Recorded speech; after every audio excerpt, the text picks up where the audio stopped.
Selamat sore Bapak, terima kasih atas waktu dan kesempatan yang diberikan kepada saya. Saya akan membacakan hasil review buku ke-10 Pendidikan Ilmu Politik. Nama Maria Rosliana Anesti, NIM 230-396, kelas C semester 1, Prodi Sosiologi. Bab 1, Pendahuluan, latar belakang. Latar belakang politik real yang berlaku di periode negara-negara berperang akhir, bersama-sama dengan berkontribusi pada formasi politik kebajikan Konfusianisme yang menyangkut tentang tatanan politik dan stabilitas serta perhatian tentang karakter moral dan peningkatan moral sangat terkait erat dengan menghadirkan filosofi politik mereka dalam hal konstitusionalisme. Dia menunjukkan bagaimana mereka masing-masing mengembangkan cara untuk mengizinkan penggunaan yang sah dari penguasa di dalam negeri dan politik antar negara bagian dengan cara yang konsisten dengan catatan khas mereka tentang sifat manusia. Bab yang kedua, pembahasan. A. Bagian 1, konstitusionalisme Konfusianisme. Minat, moralitas, dan konfusianisme positif. Minat, moralitas, dan konfusianisme positif. Konfusianisme terkadang dipahami sebagai sistem etika yang disadari menentang pengerjaan kepentingan materi. Halaman pembuka dari Mengzi adalah paling jitu dalam hal ini atas pertanyaan Raja Hui dari Liang tentang bagaimana membuatnya menguntungkan negaranya. Pertanyaan politik klasik yang tidak dapat dihindari oleh pemimpin politik yang bijaksana. Mencius menjawab, mengapa Anda harus menyebutkan kata keuntungan? Yang penting harus ada Ren dan Yi, karena Konfusianisme merincian menjadi dominan dalam politik arus utama Tiongkok selama abad ke-12. Kemudian Konfusius, terutama Cheng Shou ortodoks Neo-Konfusius yang sangat dipengaruhi oleh Mencius, jarang diantang dikotomi rincian antara moralitas dan minat. Bahkan mereka secara aktif mengkritik orang-orang yang menghadirkan utilitas sosial, mempromosikan minat, dan menyebut mereka perusak lau atau pengikut jalan hegemon. Dalam tradisi Konfusianisme, Mencian yang menempati tempat sentral baik di Cina maupun Korea, sangat kontras antara moralitas dan bunga adalah norma. Dalam bab ini menyelidiki apa yang disebut moralitas kepentingan dalam pemikiran politik Mencius dan Zuni dengan melampaui ortodoksi Mencian tradisional. Secara khusus terlibat dengan berikut ini pertanyaan yang jarang dianggap serius oleh kedua Neo-Konfusius dan teori politik Konfusianisme kontemporer adalah Konfusian klasik seperti Mencius dan Zhuzi telah menyadari pentingnya moral, jika tidak filosofis, perbedaan antara kepentingan pribadi dan kepentingan umum kapan bergulat dengan masalah kepentingan materi. Atas dasar apa moral, kehati-hatian, atau keduanya? Apakah mereka membuat klaim bahwa penguasa harus segera sukarela menyerahkan dirinya pada norma moral Konfusianisme dan aturan institusional, terutama Li? Apakah mereka hanya tertarik untuk membatasi privasi penguasa kepentingan dan kekuatan politik seperti yang disarankan oleh beberapa sarjana kontemporer? Yang kedua, kebajikan ritual dan konstitusionalisme. Pada bab sebelumnya mencatat bahwa ada dua dimensi Konfusianisme politik, kebajikan positif dan negatif. Dan Zhuzi membawa gagasan Mencius yang terbelakang tentang Konfusianisme positif ke hasil penuh dengan secara aktif menjelaskan atas peran penting yang dapat dimainkan oleh kepentingan material dalam menciptakan dan memelihara tatanan sipil politik Konfusianisme. Dalam membedakan antara Konfusianisme positif dan negatif sebagai dua mode yang berbeda dalam menjalankan politik dan kebajikan Konfusianisme, bagaimanapun jauh dari niat saya untuk menyatakan bahwa mereka tidak sesuai atau saling eksklusif. Kesamaan mereka argumennya adalah bahwa ritual Konfusianisme Agolik umumnya dipahami sebagai kepatuhan meningkatkan mekanisme sosial, pada dasarnya melaksanakan konstitusional kritis berfungsi dengan membatasi penggunaan kekuasaan yang sewenang-wenang oleh penguasa. Berdasarkan interpretasi baru ini, pengusaha Konfusianisme tidak diatasi. Di sisi lain, pengusaha secara sistematis dikendalikan oleh Li, yaitu Konfusianisme negatif. Itu menganugerahkan otoritas moral dan politik padanya dan sekaligus memungkinkannya untuk menjalankan kekuasaan politik secara sah dengan dukungan rakyat yang cukup, yaitu Konfusianisme positif. Yang ketiga, sebelum dan sesudah ritual, moral virtue and civic virtue.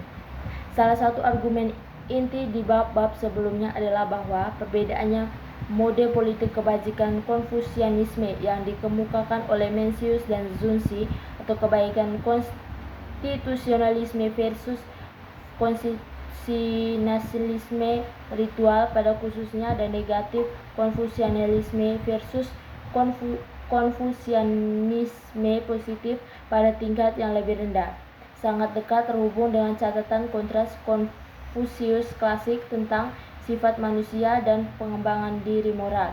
Lebih khusus lagi, Hutton tidak cukup mengartikulasikan apakah untuk Mencius dan Zunzi mengacu pada karakter moral kumpulan sifat batin yang sama, atau bahwa beberapa sifat batin lebih penting daripada yang lain dalam keadaan politik khusus, mengingat kisah mereka yang kontras sifat manusia.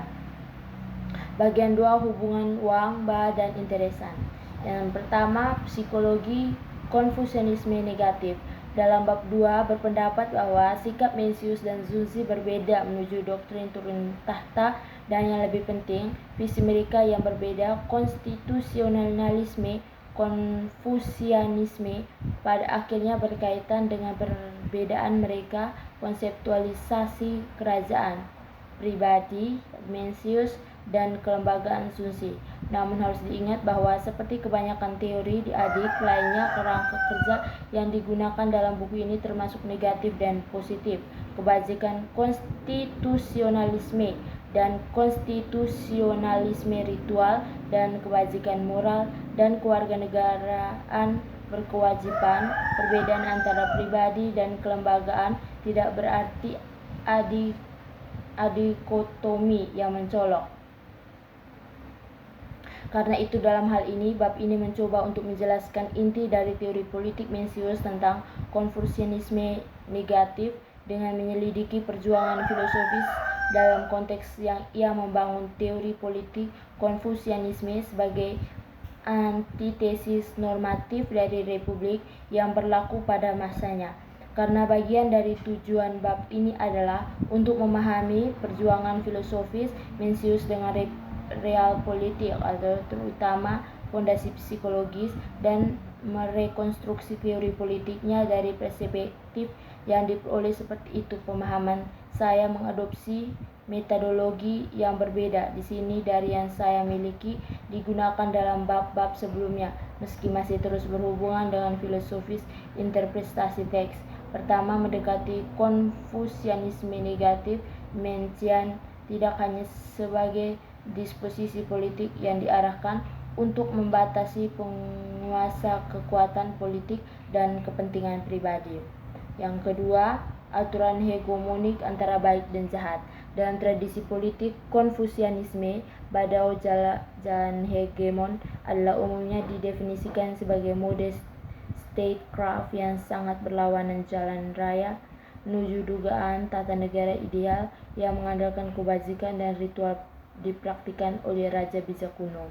Dengan demikian, dua ketentuan politik kebijakan Konfusianisme berbicara untuk moral penguasa otoritas di satu sisi dan legitimasi moral di sisi lain yang bergabung untuk membuat pemerintahan yang pada prinsipnya berskala global menjangkau semua di bawah surga. Pemerintahan yang baik.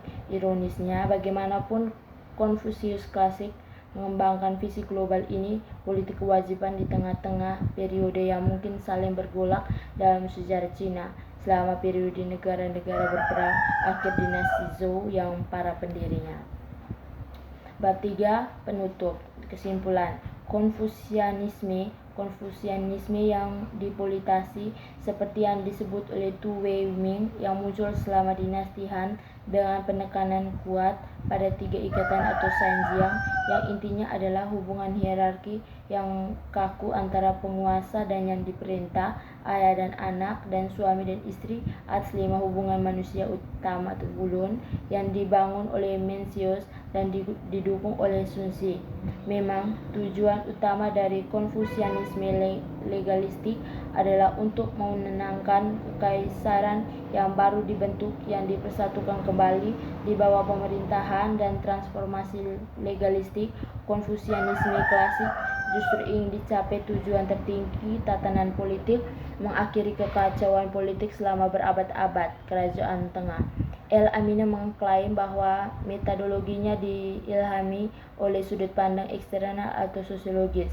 Pendekatan eksternalnya bagaimanapun berisiko membuat pendekatan karakter Konfusianisme klasik kurang dipahami sebagai teori politik Konfusianisme dibandingkan pendekatan internal pesaing yang semuanya dimulai dengan beberapa versi apa yang disebut proposisi kebajikan. Untuk pendekatan eksternal cenderung menurunkan apa yang menyatukan tradisi filosofis tertentu sebagai satu dinamika tradisi yang koheren, berbeda dari tradisi filosofis lainnya, dengan berfokus pada apa yang paling, jika tidak semua, tradisi prakin dan kekaisaran.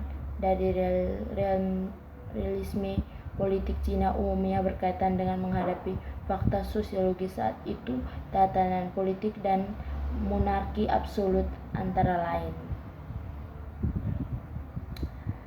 Apakah ini bukan versi Konfusianisme sebagai pengajur khusus jalan sebagai alternatif dari orang Cina lainnya dan Barat, doktrin filosofis yang menarik dan menginspirasi bagi kita? Apakah itu bukan konsep Konfusianisme tentang politik, bukan konsep politik sebagai ilmu seperti itu yang dapat memberi kita wawasan baru tentang politik kehidupan publik? Sekian dan terima kasih.